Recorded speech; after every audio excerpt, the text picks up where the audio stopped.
Elite Facts presents Top 5 Incredible Film and Television Crossovers. 5. First up on this list of top 5 crossovers is Episode 4 of Power Rangers in Space, which crossed over with Teenage Mutant Ninja Turtles. In Power Rangers in Space, the Rangers alternate between searching for Zordon after he's captured by Dark Spectre and defending the Earth. The Turtles in the crossover were from Ninja Turtles: The Next Mutation, which was most noticeably known for having a fifth turtle, Venus de Milo, often shortened to simply Venus. In the story, Astronema uses her powers to brainwash the Teenage Mutant Ninja Turtles into doing her bidding. While under her control, they con the Space Rangers into letting them aboard their spaceship, with plans to take it over for Astronema. All is going well until the Rangers escape the megaship and it hits an electric storm, freeing the Turtles from their brainwashed state. The Rangers return to assist the Turtles and promise to help them return to New York, but they have a request of their own: to go galaxy gliding in space. Because of the fact that Power Rangers in Space was filmed in California and Ninja Turtles: The Next Mutation was filmed in Canada, the Turtles in this episode were played by different voice actors and different people were wearing the suits. The episode itself did get quite a lot of bad reviews and is often considered not to be canon to either of the shows. However, it does get a place on this list because, looking back at it now, it's quite a hilarious idea for a crossover, and, safe to say, ridiculous. We think that just having the guts to go through with it earns it a place on this list. 4. Next up is a crossover that you would never imagine to be a real thing: Phineas and Ferb Mission Marvel. This is a crossover between Disney's Phineas and Ferb and the superheroes from the Marvel Universe, in particular the ones that were on Disney XD in their own shows at the time. The superheroes included in this crossover are Spider-Man, Iron Man, Thor, and the Hulk. We don't know why more weren't included, like Captain America, Hawkeye, Ant-Man, etc. We're assuming it was due to money issues or trouble getting all the cast from their Disney TV shows, but again, this is just our assumption. The story of the episode starts with Phineas and Ferb, who are surfing outer space, when Dr. Doofenshmirtz's new invention, the Power Draininator, hits their satellite and bounces back to Earth, affecting Earth's mightiest heroes, the Avengers. Now, having a lack of powers, they track down Phineas and Ferb, and they help out the team to take down the Marvel villains, Venom, Red Skull, MODOK, and Whiplash, who have teamed up with Dr. Doofenshmirtz. This was the first animated crossover between Disney and Marvel, and bringing the two together was a huge enjoyment for fans around the world.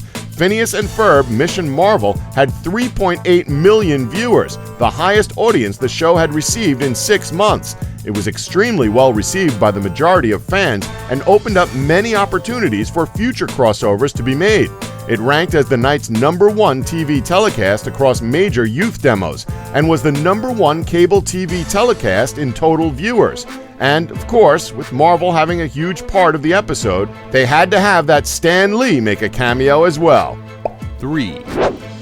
In the season 13 premiere of Family Guy, titled Simpsons Guy, the Griffins go on a road trip and end up getting lost. Upon arriving in the town of Springfield, their car is stolen and they meet the Simpsons, who are willing to let them stay there until the problem is resolved. Bart makes friends with Stewie, who looks up to him. When Nelson bullies Bart, Stewie kidnaps and tortures Nelson. Chris and Brian try to teach Santa's little helper independence, but when they set him free, he runs away. Chris and Brian try to imitate Santa's little helper until he eventually returns. Lisa tries to help Meg find something she's good at, only to find out she's useless at everything except the saxophone, but Lisa doesn't tell her this out of jealousy. The main plot of the story, however, is that Homer and Peter begin looking for the Griffin's car and eventually find it being driven by Hans Moleman. They get the car back, but when they celebrate at Moe's Tavern, Peter tries to introduce Homer to Pawtucket Patriot Ale. The beer turns out to be a cheap imitation of Duff beer, the beer drank by the town of Springfield, thus resulting in a trial. Funny enough, Fred Flintstone from the Flintstones actually runs the trial. He eventually declares that both beers are imitations of Fred's favorite beer, Bud Rock. Peter is annoyed at how Homer reacted, which begins a fight scene between Peter and Homer, very similar to the Family Guy chicken fights, which lasts for about 7 minutes. Overall, the episode got mixed reviews, but most were positive. Many people who gave it positive reviews, however, also claimed it lacked the humor from The Simpsons, since it was written as a Family Guy episode. But whether you like this crossover or not, it was talked about by millions before airing and was a crossover that everybody wanted, thus granting it a position on this list. 2, At the runner-up spot for Best Crossovers, we have a horror film that everyone has been waiting for. After Freddy vs. Jason, Alien vs. Predator, Godzilla vs. King Kong, there's one that is for the true horror fans: Sadako vs. Kyoko, which loosely translates to Ring vs. Grudge. This film pits the two main villains of the Ring films and the Grudge films against one another, and is the 12th film in both franchises. The spirit of the Sadako in a DVD has been placed online by one of the characters, causing all who see it online to be cursed and die just 2 days later. One of the characters, Yuri, and her two friends, Suzuka and Tashio, find out about another spirit, Kyoko, who haunts a house in Japan, always using her chilling screech. Yuri, Suzuka, and Tashio discover that the only way to kill Sadako is to pit her against Kyoko in a battle to the death. The film ends with Suzuka and Kyoko possessing Yuri together to become Sadakaya, combining the horror of both spirits. A person can now be affected by the curse either by watching the cursed videotape, entering the Seiki family house, or both at the same time. It is possible for a future Sadakaya movie. Many people were underwhelmed with the ending to the film, as there wasn't much of that huge fight scene that the title of the film suggests. But leaving the film open for a solo Sadakaya movie has people very excited, despite leaving the original Sadako and Kyoko franchises behind. Regardless of the ending climax to the film, people thought this film was enjoyable throughout and kept their interest for a huge crossover movie in Japan. The film is set for a North American release in late 2016 on the streaming website Shudder. 1, At the number one spot is the 4-night crossover event that began broadcasting for the first time in November of 2016 and ended in December. But before looking into that, let's take a look at the CW's history for superhero shows. The TV superhero franchise on the CW started with Arrow in 2012, focusing on the Green Arrow, also known as Oliver Queen, along with other DC characters, fighting crime in Star City.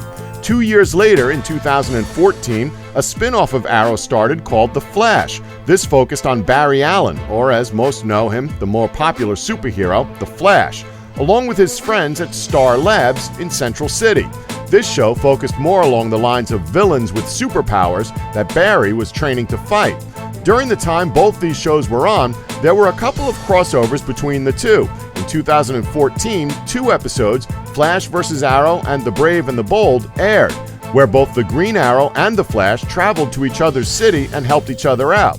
The following year, both shows crossed over again in the episodes Legends of Today and Legends of Yesterday, which was a 2-part story. This was setting up the next spin-off, Legends of Tomorrow. In 2015, this show took characters from both shows and put them all together to form a team of legends to travel through time and save the world. This team included White Canary and the Atom from Arrow, and Firestorm, Captain Cold, Heatwave, Hawkgirl, and Hawkman from The Flash, and a new character, team leader Rip Hunter. In the second season, although we lost Hawkgirl, Hawkman, Captain Cold, and Rip Hunter, we gained Steel and Vixen. In 2015, the first season of Supergirl was broadcast on CBS, but when Season 2 was announced, the show moved over to the CW in 2016. Supergirl is about Kara Zor-El, an alien from the planet Krypton who goes by the name of Kara Danvers here on Earth. In secret, she has amazing abilities given to her by being away from Krypton, and in secret, she uses those powers to work with her adopted sister from the DEO to protect her city from alien life forms and anyone else that means to cause it harm. She is Supergirl. There was a crossover with Supergirl and The Flash in 2015 called World's Finest, where The Flash ended up on Supergirl's Earth and helped her out with taking down some villains. Now for the big crossover itself at the number one spot. With all these shows growing in popularity, it was only a matter of time before they all crossed over with each other for one epic event. This event was known as Heroes vs. Aliens. It was 4 massive nights long, and it started with the episode of Supergirl that aired on November 28, 2016. Although this episode mostly seemed like any other Supergirl episode, there were references to the crossover that was about to happen. At random points during the episode, breaches opened and closed again, showing that Barry was trying to get through to her Earth. At the end of the episode, Barry and Cisco being one of Barry's friends on The Flash, appeared in Kara's apartment and asked her for her help. The main storyline unfolded on the following 3 nights, on episodes of The Flash, Arrow, and Legends of Tomorrow. These 3 episodes were all titled Invasion, and the plot of the story was that aliens called the Dominators appeared and started an invasion of Earth, and thus they needed all the heroes from all 4 shows to help fight them. This included Supergirl, The Flash, the Green Arrow, all of the Legends, and all of their friends. This crossover event also included Arrow's 100th episode, which focused a lot more on the characters that originated from the show in an alternate reality dream-type episode forced on the characters by the Dominators. This crossover was loved by fans worldwide and was a treat for everyone, and Supergirl received a gift from Cisco, allowing her to pass between her world and the other CW show's world anytime she desires, most likely allowing more crossovers in the future. As reported by TV Line, all 4 episodes of the CW's DC Comics crossover gave each of the shows a big boost in the ratings. The least significant increase came for Supergirl, whose 3.5 million viewers was a 33% increase. The Flash had more viewers than any other Invasion episode, with 4.2 million, representing a 40% uptick. Arrow had the biggest increase in terms of percentage, with 3.5 million viewers, making a jump of 84%. Finally, Legends of Tomorrow had 3.33 million viewers, an increase of 80%. The big ratings and positive reviews for Heroes vs. Aliens is good news for fans who are hoping to see more. The next crossover is due for around mid-2017, when The Flash and Supergirl will cross over again for a musical episode. Yeah, you heard that right. Don't forget to like us and subscribe for more Elite Facts.